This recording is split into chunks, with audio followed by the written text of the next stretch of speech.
Good morning, sir. Good morning, Shalan. Karibu sana. Thank you. I just want you to introduce yourself to the listener and tell us who you are and what you do. Okay. Thank you. I'm Peter Mugi Kuruga. I'm a counseling psychologist and particularly specialized in marriage and family therapy. I hold both a diploma, NEC diploma in counseling psychology with a specialty in marriage and family therapy. I also have a master's degree in sociology with a specialization in counseling. And currently I'm doing my PhD, also specializing in marriage and family therapy. Yes. Now, I'm retired from where I used to work, so I'm already a retired man, but retired and not tired. So I'm doing counseling on my own. I have a registered company known as Giving Hope Counseling Services. We are in Roysambu. So anytime you have issues with both families, relationships, and marriages, we are there for you. So today we are discussing how do you know that God is at the center of your relationship. And godly relationships are important, but maybe someone does not know what is a godly relationship. And if I'm in a godly relationship, so we'll just start with the basics. What is a godly relationship?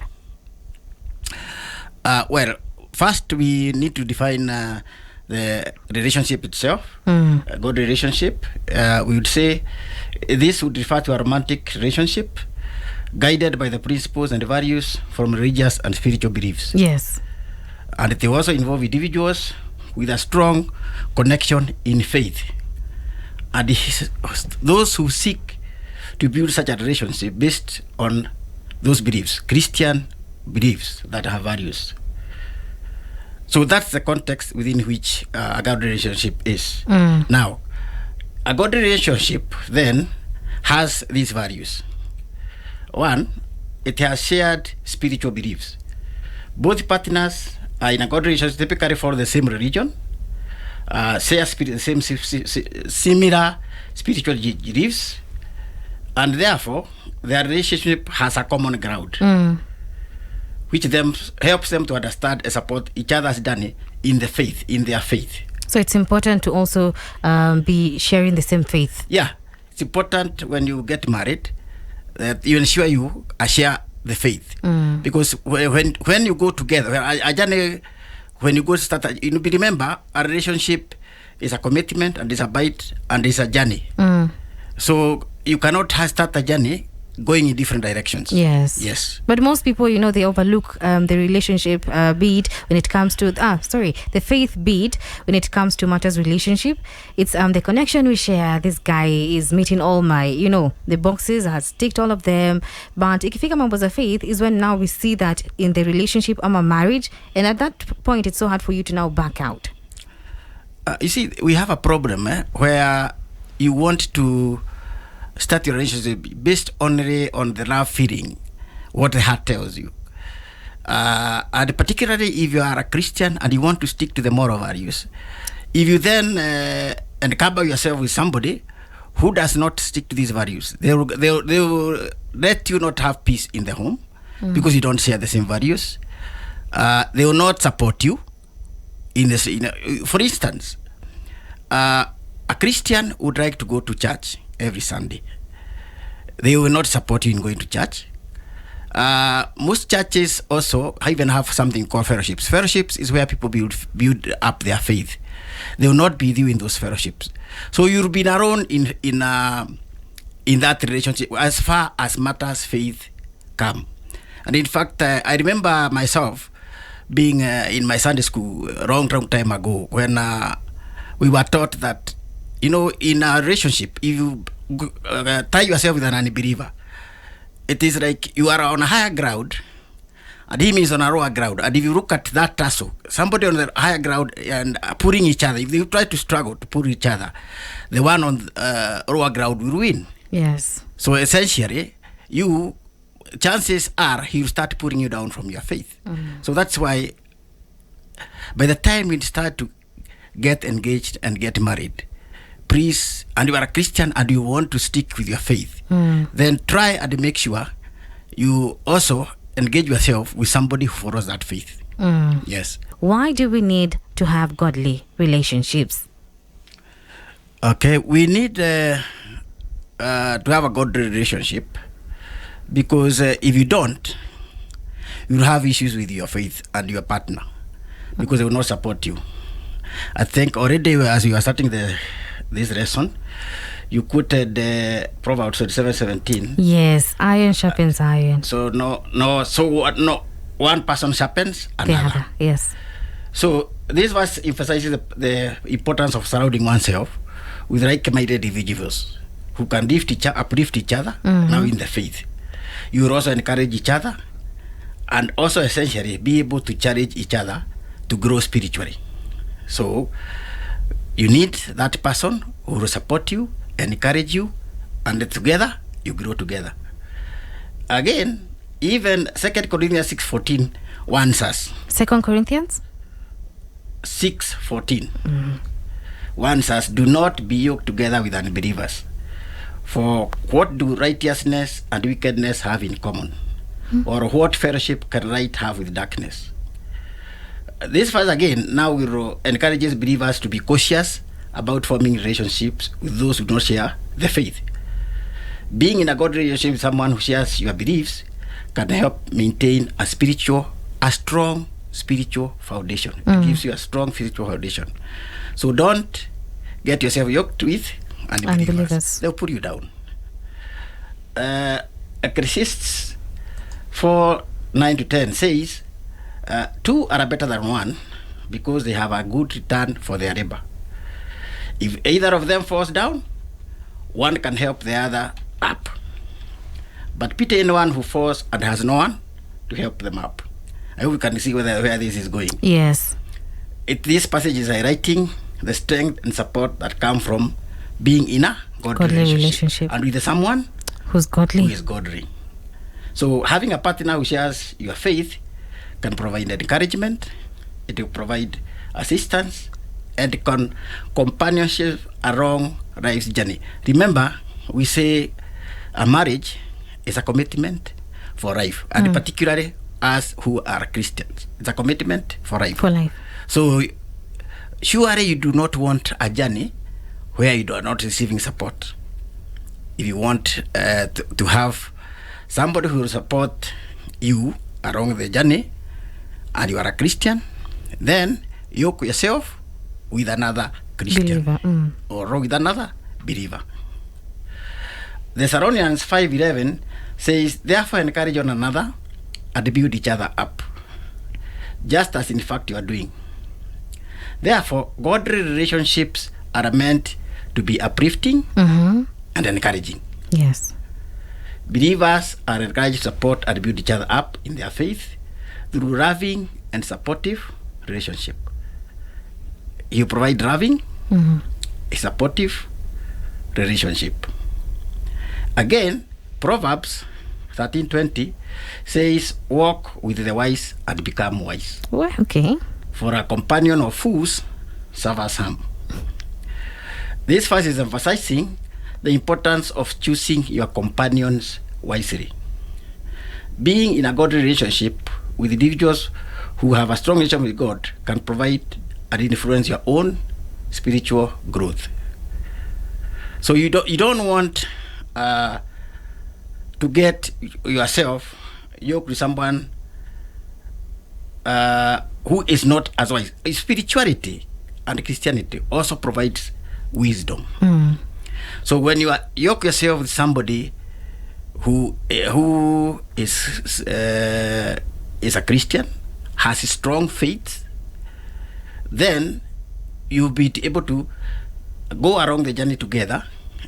One, it makes your relationship strong. And remember, godliness helps you grow your spirituality. Then, of course, you also need to, if you went out of a God relationship, you'll be misled. So 1 Corinthians 15:33 says, do not be misled. Bad company corrupts good character. So the people we surround ourselves with can have a significant impact on our character and our behavior. Therefore, godly relationships can help us maintain and strengthen our faith. Yeah. So if you try to enter yourself into a relationship with somebody who is not godly, they will say mislead you. Yes. They actually move you from, if you are not careful. Remember the example I was giving you about somebody who is up and somebody down? Yes. And I told you, if you look at it practically, if you are up and somebody down, they have even more strength. So it is a real battle for you to try to raise them up to the level you are. And most people say, I'll help them change, you know. Yeah, that's why I'm saying. I'm trying to tell you that, yes, you can look forward and say you'll help them change. But it's not like practical. I'm saying you, it's an uphill task. What you do rather do? Would you rather struggle, try to raise someone to your level? Or do you rather yoke yourself with somebody who is at your level? Reading on the same page, right? Yes, reading on the same page. Have somebody who is at your level. That way, you don't have to struggle in that relationship. How do we build godly relationships? Is there a way, if I am getting into a relationship, I can build a godly relationship? Okay, yeah, of course we do. And building a godly relationship essentially means starting up a relationship based on biblical principles and guidance, so that you can establish a strong foundation that has love, respect, and also spiritual growth. That is very essential. So to build that healthy relationship, godly relationship, first, remember that's what we are discussing about, the partner. So you need to choose a godly partner. Yeah, you cannot build a godly relationship with a partner who is not godly. And you yourself, you also need to be a believer. Of course, that's why we started. Yes. You cannot talk about a godly relationship if you're not a believer. Yes. Yes, believers have their own relationships. A godly relationship is for those who have Christ, or who believe in Christianity or biblical values. Those are the people we are talking about. Those are the only people who can build a godly relationship. A godly relationship. So the first step is to choose a godly partner. And actually, Amos 3, the NIV version says, do two walk together unless they have agreed to do so. So make sure you and your partner are on the same page spiritually and have a shared commitment to your faith. Yeah, so that's it. You cannot do, only two who share values can walk together. Then another way, of course, to build, because that's just at the beginning. A godly relationship must mean that you two people will pray together. That one we find in Matthew 18:20. It says, "For where 2 or 3 gather in my name, there I am with them." Yes. So praying together as a couple invites God's presence into your relationships. It strengthens your bond with Him, with God first, and of course with each other. Yes. I think we also have something that those who pray, I think there's something, those who pray together stick together. Yes. A family that prays together, yes, sticks together. Stick together. So so praying together is very key in a relationship. And that's why actually in most homes, you'll find in the evening before you go to sleep, you read a verse. Like I was lucky. I was brought up in a Christian home. And in the evening, my father and my mother would read us in prayer in the evening. And it builds a bond for the whole family. Now, even if I move away from the Bible part, because I'm here as a psychologist, I'll tell you something, that in terms of psychology, we talk about a family of origin. And we normally say that that family of origin, where you come from, the character who you become later in life can be traced even up to 3 generations back. So you want to have a godly relationship so that you bring up your children right. Yes. Because they will become who you are. Who you made them. Who you are. Remember this thing about do what as I say, not as I do. Yes. It is very wrong. Children actually follow up what you do, not what you say. Yes. Children follow up what you do and not what you say. Therefore, actually, even when like we do premarital counseling, we would like you to even check, for instance, this family you are getting married into, what kind of background does my partner have?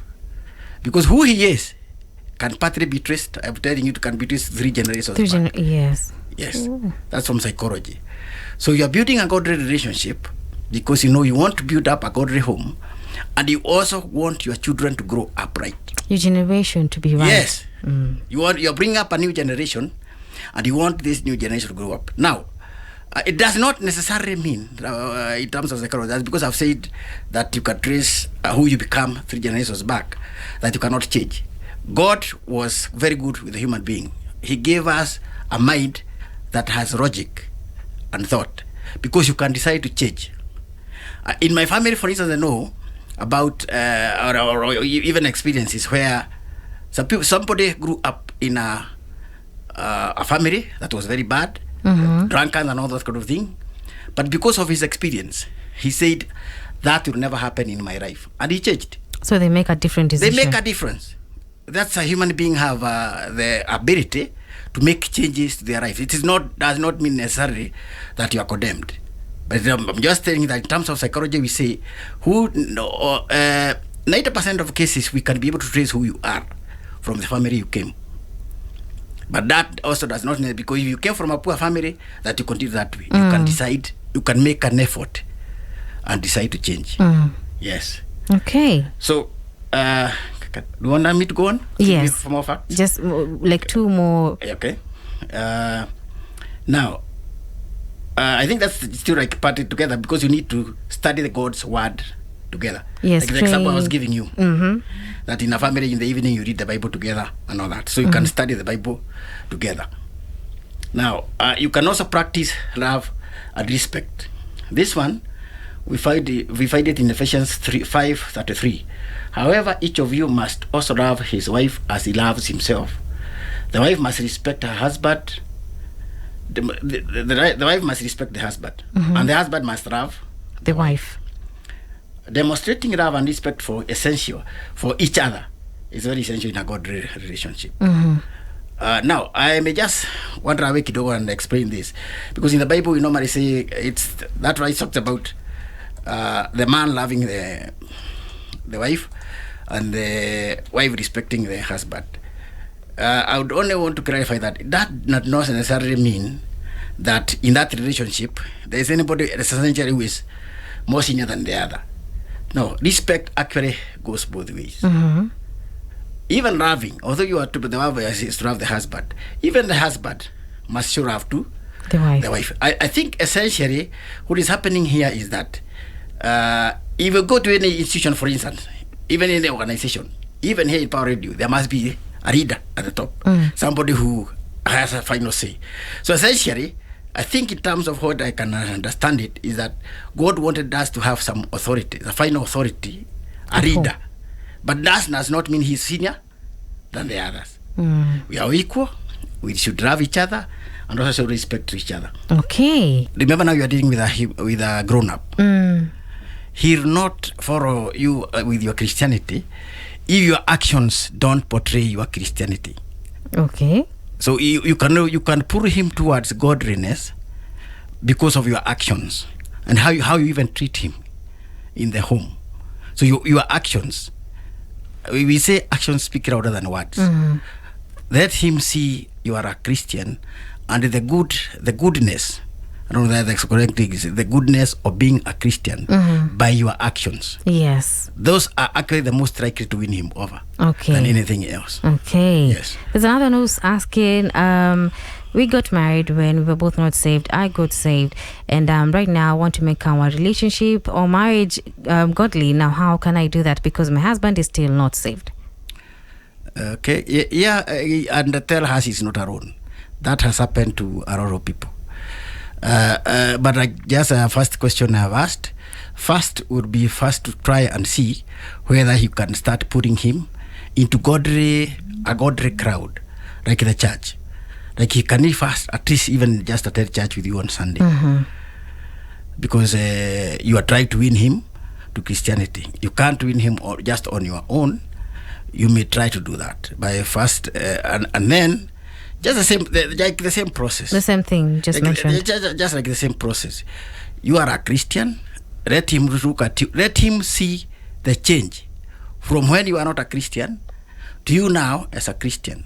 If, for instance, you used to use bad language when addressing him and communicating, that you no longer use bad language. You have changed. Let him see the change. So you drop some characters. Let him see the value of Christianity. Because why would I join you if you are calling a Christian and you have not changed? Yes. Yes. So if you say, we started off as non-Christians, but now me I'm a Christian, then let us see your change. Because like we say, most people will follow up your actions more than your words. Yes. Yes. Let him also see that there's a positive change. Yes, it is a positive change that can pull him towards. And of course, like I've said one again, try to move him into the right crowds. Okay. Move him from the wrong crowds. Even your friendship as a couple, try to make sure that the friends you are making as a couple now are moving him slowly from the crowd that you used to be to a more godly crowd. Yes. Now, even as we complete the interview, because it's almost 1 p.m., we're getting some news. I just want you to give us our parting shots and even just share maybe your social media handles, your office, for someone who'd want to come for counseling, maybe. Okay. Yeah. Already at the beginning, I had actually said I operate as Giving Hope Counseling Services. My office is we are in Nairobi, but off Thika Road at Roysambu, near TRM Mall. A road called Romumba Drive. Romumba Drive is a building called NSR Heights. NSR Heights. That's our physical office. But to make it convenient for our clients, we also operate from the town center, just opposite Jivajinga, and there's a building called Southern House. It's a school called Kenya Institute of Business and Counseling. They can find you there? They can find me there. Okay. But of course by appointment. Yeah, because that's a school where I did my diploma. Therefore, they use as rooms.